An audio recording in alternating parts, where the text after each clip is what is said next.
Daniel, hoje, o dia 21 de abril de 2025, ele entra para a história também por um outro motivo, com o falecimento do Papa Francisco. Então, eu queria te ouvir, Daniel, para saber o que você tem visto como. O que a gente pode esperar daqui para frente. Não sei se dá para ter uma noção ainda já sobre os favoritos e tal. Né? O conclave deve começar daqui a cerca de 2 semanas, mas também olhar um pouquinho para trás, né? Olhar para o legado do Papa Francisco I, né? A partir desse falecimento de Jorge Mário Bergoglio. O que você traz, Daniel? Como é que você tem visto esse cenário aí? Pois é, Tanguy, Jorge Mário Bergoglio, ele foi papa por pouco mais de 12 anos, né? Ele acaba saindo vitorioso, saindo escolhido do conclave de 2013, momento onde você precisou de um novo papa em função da abdicação do então papa Bento XVI, que se tornou depois disso papa emérito. E o Bergoglio acaba representando uma série de mudanças, uma série de novidades na Igreja Católica. A primeira delas é que ele é o primeiro Papa do Hemisfério Sul, e é o primeiro Papa também das Américas, né? Era argentino, de Buenos Aires, aliás, era o arcebispo da cidade de Buenos Aires. É o primeiro Papa a adotar o nome Francisco, e aí em homenagem a Francisco de Assis, mostrando ali que o seu papado teria uma prioridade especial para os mais pobres, um foco especial nos mais pobres. Ele é o primeiro jesuíta da Ordem dos Jesuítas, lembrando que os jesuítas e o Vaticano tiveram relações muito tensas em diferentes momentos da história. O Vaticano, em alguns momentos, se ressentia, considerava que os jesuítas eram uma ordem muito independente e que não estavam ali adequadamente subordinados aos desígnios do Papa de Roma. E o Bergoglio, ele também trouxe aí uma série de discussões que nunca tinham aparecido na Igreja Católica.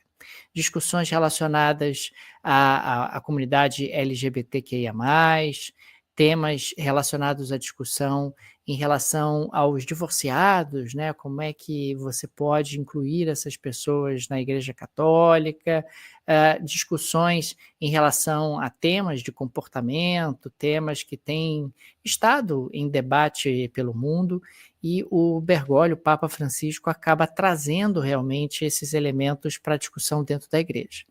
É claro que você não teve aí mudanças muito significativas, mas a gente está falando de uma instituição milenar, uma instituição de pouco mais de 2000 anos, onde movimentações acontecem muito devagar, com muito cuidado, com muita discussão. Quem recentemente viu o filme O Conclave pôde observar, e aquilo é absolutamente real, que você tem grupos dentro da Igreja Católica, grupos de cardeais que têm visões muito diferentes sobre os rumos que devem ser seguidos. Você tem aqueles cardeais que são mais conservadores, que consideram que tudo tem que ser mantido mais ou menos como está, porque se você fizer modificações, a igreja pode se perder, a igreja pode realmente passar por algum tipo de processo de desorganização interna. E você tem aqueles que não, que consideram que a igreja deveria se abrir, deveria discutir de forma aberta alguns novos temas, deveria realmente trazer para dentro esses debates que estão presentes na sociedade nos mais diferentes países.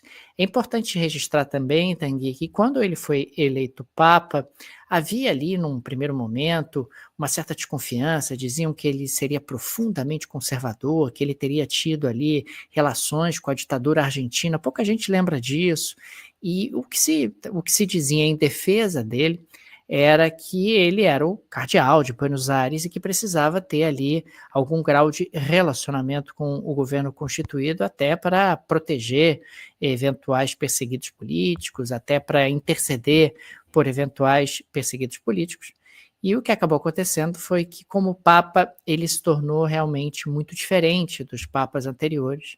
E, embora você não tenha tido aí esses avanços tão céleres como alguns chegaram a projetar, ele conseguiu marcar realmente o seu papado com uma prioridade em relação aos mais pobres, com uma defesa dos mais pobres, até em relação a alguns comportamentos dele. Por exemplo, ele não usou desde o início os sapatos vermelhos que eram dedicados aos papas. Ele diz, não, eu vou continuar usando meu sapato de sapateiro, meu sapato normal, etc. Havia ali uma preocupação dele em projetar uma imagem um pouco diferente da igreja. É claro que isso se refletiu também na escolha dos cardeais que ele fez ao longo desses anos. É natural, né? Um papa acaba elevando a cardeais aqueles que ele considera mais próximos da sua visão de mundo, mais próximos da sua visão de futuro, até como maneira de tentar projetar um futuro. É claro que quando a gente pensa no conclave é muito difícil, né, fazer qualquer tipo de projeção nesse momento. O próprio Bergoglio não era nem de perto favorito no conclave de 2013, ao contrário do Bento XVI, esse sim era favoritíssimo lá no conclave do ano de 2005. Agora, e a gente pôde observar isso pela repercussão internacional, ele conseguiu trazer o Vaticano para uma certa centralidade na temática internacional. No dia de hoje, nós tivemos aí o presidente Donald Trump colocando bandeiras americanas a meio mastro, ele que teve rusgas imensas com o Papa Francisco. Aliás, teve uma rusga muito, muito recente, quando o Papa Francisco pediu, né, que o governo dos Estados Unidos fosse mais cuidadoso com os imigrantes indocumentados, que houvesse ali um pouco mais de caridade em relação a essas pessoas, e o governo americano respondeu de forma absolutamente truculenta, não o Trump pessoalmente, mas o governo americano respondeu, abre aspas, o Papa deveria consertar a Igreja Católica, fecha aspas. Esse foi o nível de resposta que o Papa recebeu há poucos dias, em função ali de uma observação que ele fez em relação à política americana, em relação aos migrantes. Mas Até o só a Milei, gente né, passa a Daniel? palavra. O Milei também teve rusgas gigantescas com o Papa. Hoje também teve uma mensagem um pouco mais conciliadora com o Santo Padre. Pois é, e claro que quando a gente tenta projetar o futuro é muito difícil, como eu coloquei há pouco, mas você acaba tendo coisas semelhantes aos de outros conclaves. Você tem ali o arcebispo de Bolonha, sempre tem um italiano, né? Sempre tem um italiano despontando como possível novo papa. Lembrando que você teve até João Paulo II papas apenas italianos durante séculos e séculos você teve papas apenas italianos, e agora em sequência você teve 3 papas não italianos, né? Você teve o João Paulo II, que era polonês, você teve o Bento XVI, que era alemão, e você teve o Bergoglio, que era argentino. E existe aí um certo ressentimento por parte dos italianos que a igreja deveria voltar para casa, que você deveria voltar a ter um papa italiano, o que é uma coisa um pouco complicada, porque o interessante seria justamente esse processo de abertura. Então você tem ali o arcebispo da República Democrática do Congo, que também aparece, o arcebispo húngaro também aparece como uma possibilidade, enfim, mas é tudo muito prematuro, né, para você fazer qualquer tipo de projeção mais concreta, até porque dependendo da pessoa que seja escolhida, você pode seguir numa direção ou noutra.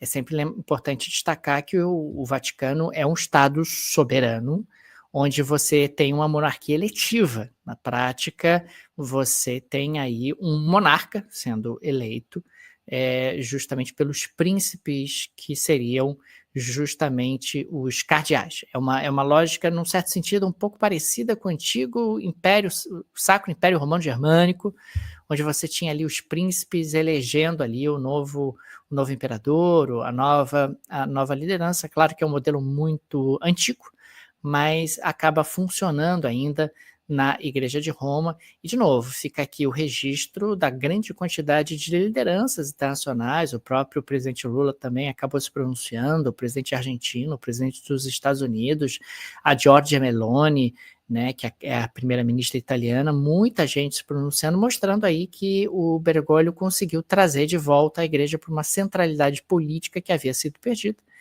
E agora tudo depende da mudança, né, e do novo nome que será escolhido, e a gente vai levar aí algumas semanas até para saber que nome é esse. E ele não pegou uma fase fácil da igreja, né, Daniel? A gente está numa fase de crise, de um enfraquecimento, né, um grupo de fiéis que diminui, né? Então ele consegue, de fato, trazer essa centralidade, trazer essa imagem positiva, né? Isso tudo que você está falando basicamente ressalta o fato de que ele é muito bem visto, inclusive por pessoas que tiveram rusgas com ele, que discordam das posições dele, mas de que maneira o Papa ele é de fato reconhecido, me parece, né, Daniel, que vai ficar como legado para o futuro, alguém que consegue reverter, ainda que parcialmente, uma visão de uma igreja decadente, descolada da sociedade. Ele consegue, com carisma, né, com enfim, uma postura bastante conciliadora, levar a igreja para um outro cenário a partir do momento do que termina o seu papado. Me parece que quando a gente olha agora em perspectiva, ele teve uma coerência durante o seu papado e é algo que acaba transparecendo.